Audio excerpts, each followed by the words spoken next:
Tere!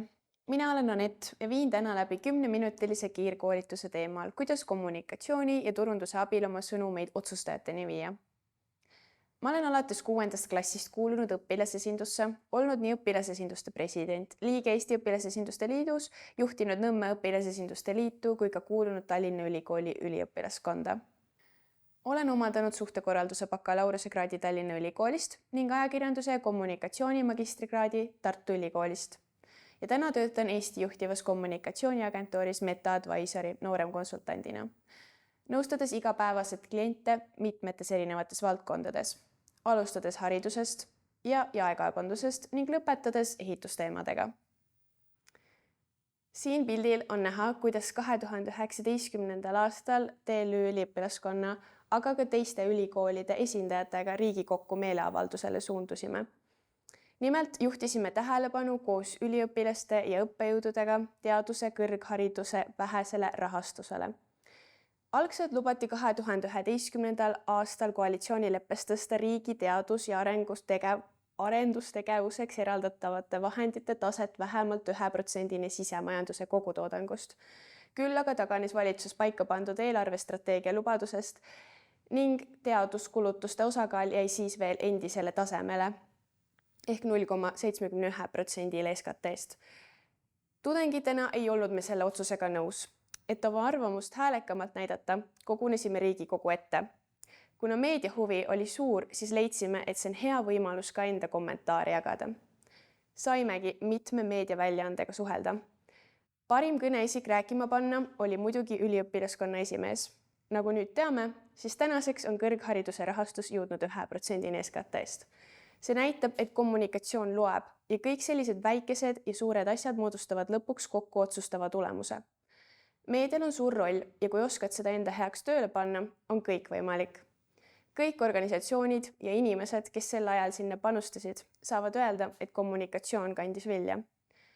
Me olime küll väike osa siis, kuid palju ei olegi vaja, et soovitud saavutada.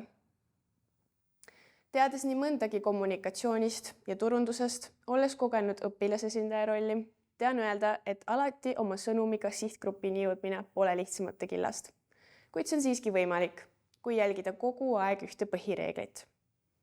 Nimelt seda, et kommunikatsioon on ja peab olema alati terviklik. Kommunikatsioon peab kandma mingit eesmärki ja enne kui hakata tegelema kommunikatsiooniga, on vaja mõista, mis probleemi lahendatakse ja millised on tulemused, mida saavutada tahetakse. See tähendab, et kõik peavad aru saama, mis on probleem, mida lahendada tahetakse ning millised on eesmärgid. Enne, kui läheme koolitusega edasi, teeme selgeks paar baasmõistet. Mis on siis ikkagi kommunikatsioon ja turundus? Lihtsa näitena võin tuua. Turundusega on tegu siis, kui sa räägid ise, kui hea sa oled. Näiteks EÜL räägib pidevalt riiklikul tasandil ühe konkreetse sõnumiga oma probleemist. Kommunikatsioon on see aga siis, kui sa lased teistel rääkida, kui hea sa oled. Näiteks tavaline tudeng, kellel pole otsest seost EÜL-iga, räägib sõpradele või oma arvamusartiklis EÜL-i jutupunktidest. Kui te mõtlete enda tarbimisharjumuste peale, siis milline kommunikatsioon teie enda jaoks kõige tõhusam on? Ikka see, kui keegi teie jaoks usaldusväärne inimene ütleb midagi. On selleks usaldusväärseks inimeseks siis mõni lugupeetud ajakirjanik, hea sõber või poliitik. Et tänapäeva kiires maailmas üldse tähelepanu saada, on vaja kasutada mõlemat, nii turundust kui head kommunikatsiooni. Oluline on meeles pidada, et kommunikatsiooni alla käivad nii turundus kui suhtekorraldus ja et kommunikatsioon on terviklik. Kõik algab põhilisest sõnumist ja sellest, kus on võimalik oma sõnumiga kõige kiiremini ja efektiivsemalt auditooriumini jõuda. Kommunikatsioon on eeskätt veenmise kunst. Tööriistadeks on reeglina meedia kaudu kajastatavad artiklid, kõned, üritused ja paljud teised. Kommunikatsiooni tegevusi otseselt mõõta ei saa. Turundus aga on müük ja enda ideede müümine. Tööriistadeks on erinevad tegevused, peale mida on võimalik numbrite põhjal kokkuvõtteid teha. Näiteks sotsiaalmeedias mõjuisikute kaasamine kampaaniatesse, kampaaniad ise, reklaamipindade ostmine, nii online kui offline pindadel. Kui nüüd edasi rääkida sellest, kuidas kommunikatsiooni ja turundustööriistadena otsustajateni jõudmiseks ära kasutada, on meil jätkuvalt vaja meeles pidada põhireeglit, et kommunikatsioon on terviklik. Alustame algusest. Mul on siia slaidile tehtud pisike maja, mis kujutab probleemi lahendamise struktuuri. Käime selle koos läbi. Esiteks, mis on probleem?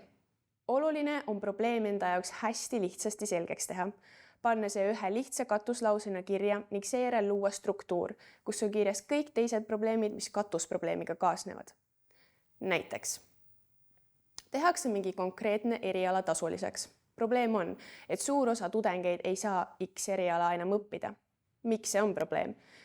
Meil jääb Eestis selle eriharidusega spetsialiste puudu, kuna tasulise õppe eest ei ole kõigil võimalik maksta. Või see, et suur osa potentsiaalsetest spetsialistidest läheb hoopis välismaale. Teiseks, mis on eesmärk, kuhu probleemi tõstatamisega jõuda soovite? Eesmärk on vaja samuti võimalikult konkreetselt kirja panna, et esiteks kogu meeskond saaks aru, mis on see, mille poole te püüdlete, ja teiseks, et ka otsustajad teist kohe ja samamoodi aru saaks. Sõnum või probleem tuleb sõnastada lihtlausena, nii et ka tädi Maali aru saaks. Kolmandaks, kui enda ja meeskonna jaoks on probleem ja eesmärk paika pandud, siis on oluline kaardistada sihtrühmad, keda see probleem kõnetab ja kelleni peab jõudma probleem, et seda lahendada saaks. Iga sihtgrupi puhul on vaja üle vaadata ka probleemi sõnastus ja probleem ise. Näiteks on tudengitele vaja rõhutada, millest nad ilma jäävad, kuid täna ja kohe ei tegutse. Otsustajatele on ka vaja veenvalt esitada probleemkohti, mida antud eriala tasuliseks muutmine pikemas perspektiiviks halvemaks teeb. Mida teeb see ülikoolile ja mida riiklikul tasandil? Kaardista, kus on su sihtgrupid ja mil viisil nendeni on parim jõuda. Kes on selle konkreetse probleemiga kokkupuutujad? Näiteks tudengid, aga millised täpsemalt? Kui näiteks juuratudengi eriala läheb kinni, siis see teema ilmselt loodusteaduse tudengit ei kõneta. Vaja on leida teemast huvitavad tudengid. Aga sihtgrupid on ka senat, rektorat, ülikoolipere ja nii edasi.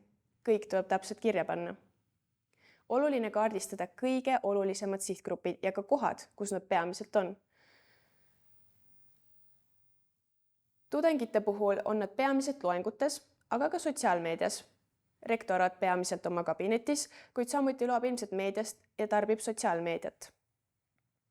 Seega, kui kaardistatud on probleem, eesmärk ja sihtgrupid, saab juba liikuda edasi tervikliku kommunikatsiooniplaani juurde. Kes ja kus rääkima peaksid, kes on kõneisikud.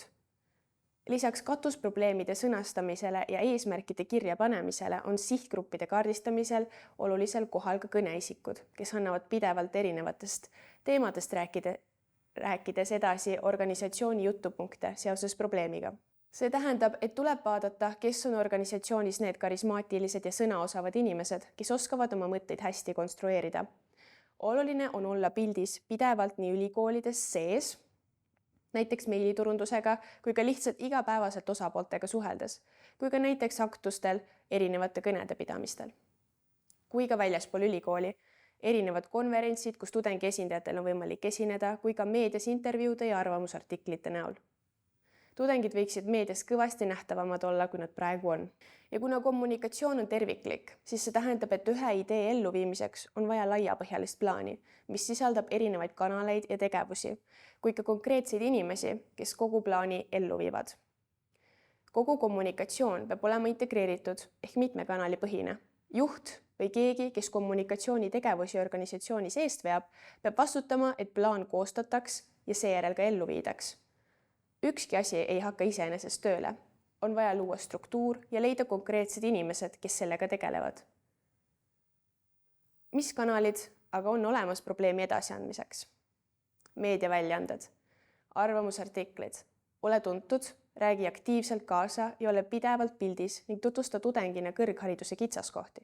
Nii oled ka otsustajate jaoks tõsiselt võetavam ja tuntud. Sotsiaalmeedia, informeerivad ja kaasahaaravad postitused, aga ka Facebooki grupid. Sotsiaalmeedia pluss on see, et seal saab väga täpselt oma sihtgruppe sihtida ning täpset sisu loo vastavalt vajadusele. Meiliturundus, väärtuslik kanal, millega peab targalt ümber käima. Öeldakse, et infokirjas peab olema 90% kasulik info lugejale ja 10% võib olla reklaam. Tihti on aga see just vastupidi. Seega tuleb selle sisu eriti hoolega läbi mõelda. Kokkuvõtteks, et lahendada probleeme, vali alati välja üks konkreetne probleem ja sõnasta see võimalikult lihtsalt. Pane paika eesmärgid, loo plaan ja määra vastutaja. Ole pidevalt kursis arengutega ning sisepoliitikaga.